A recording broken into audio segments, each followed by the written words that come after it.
Hey Escambia County, and welcome back to another Byte of Tech. Did you know that parent portal users now have the ability to upload an excuse note for their child's absence right in their parent portal account?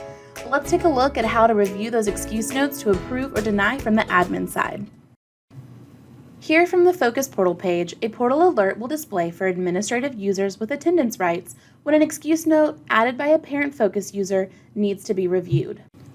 When you click the portal alert, you'll be brought to the absence summary screen where the applicable students will be listed. Look for the report time frame at the top, and then select a student with a note to be reviewed. Once the student is selected, it will take you to their absence summary screen, where you can view the date, the daily attendance code for that date, as well as the uploaded excuse note that the parent submitted. If you hover over the excuse note, you'll be able to see the file name, as well as the user who submitted the note with a date and time stamp. You also have the ability to download this absence note or press the spread X to delete it.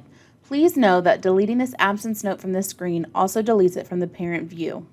This will cause the parents to receive a new portal alert message that they have a new absence to approve for their student. With no feedback, this would create confusion. When you're ready to review the note, click the file in the middle and it will open the note in a new window. Read the note and review, and when you're ready, you can close it out and return back to this screen. If you have permission to approve excuse notes, you can select from the note status. The status defaults to pending, select approved once the note has been reviewed and deemed acceptable, and select denied if the uploaded note isn't acceptable. Once you have selected your note status, you may include an optional message here. This is viewable to parents through their portal, so it will be beneficial specifically if the absence has been denied. When you're done, click Save Message. You will now see your new designated selections here, as well as Edit Message if you need to make any changes. Depending on your note status, you may need to change the attendance code listed for the periods. You may do that by clicking into the period and clicking the attendance code currently there and selecting the new code from the drop-down.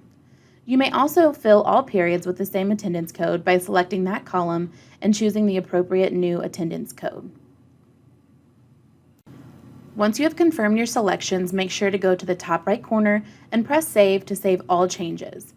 You will now see those changes displayed with the updated attendance code as well as the approved note status with message listed here. When you're ready to move to the next student, go to the top right corner and click the blue arrow. This will take you to the next student who needs an attendance note reviewed. And that's how to approve excuse notes. And that's another Byte of Tech. If you want to see the parent process, click the video on the screen to find out more. Thanks for watching.